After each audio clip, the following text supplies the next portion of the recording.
Few events in recent memory have shocked Israeli society as much as the abduction and murder of 3 Jewish teens by Hamas terrorists outside a West Bank settlement last June. Friday marked exactly a year to the day of the kidnapping, which sparked a chain of reactions that eventually led to all-out war. Shai Ben-Ari reacted and retraced the route of the abduction with a Bedouin IDF tracker. Here's the report.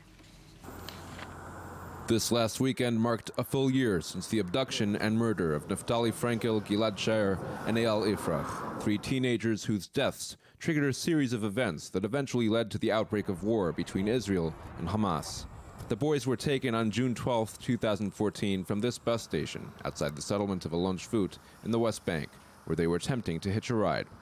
Sergeant Major M is an IDF tracker who was involved in the search effort for the 3, which went on for 18 days. The boys got in the vehicle which they thought was giving them a ride to Beit Shemesh. As events unfolded, they realized they had gotten into the wrong vehicle.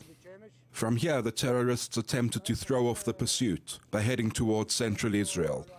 But soon enough, the abductors changed course. The terrorists' vehicle came down from the Alon Shvut intersection to here, where, according to police and others, they turned around and headed back in the direction of Hebron.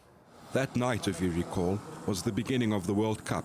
There was a kiosk owner at the intersection down the road who was showing the games on a screen. So I think they may have seen the other cars gathered and turned the car around to head back toward Hebron. On the way back, the vehicle passed the abduction point again, going the opposite direction before heading south. Eventually, the car made its way into the town of Khalkhul, slightly to the north of Hebron. Sergeant Major M has been serving in this sector for 9 years. He, like most other IDF trackers, is a member of the Israeli Bedouin community. While some Bedouin tribes are hostile towards Israeli authorities, others openly encourage service in the IDF. M's full identity remains classified to protect him from reprisals. We serve voluntarily. We work by visual recognition, anything that we are able to capture visually. For example, tracks, footprints. We are able to follow over long distances. They entered Khalkhul and apparently they switched vehicles here, burning the original stolen vehicle to create a decoy and leaving it in a separate location. We searched fields, houses, caves, until we finally found them near a terrace on land, which it later turned out belonged to one of the abductors. The bodies were found just beyond this ridge. The village of Khalkhul, where this sad episode came to its conclusion, remains a focal point of Hamas support, as does the surrounding area, even now a year after. Indeed, over the past 12 months, there have been numerous violent incidents in the surrounding communities.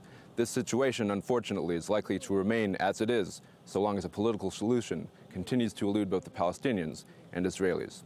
Shai Ben-Ari, I-24 News, Khalkhul.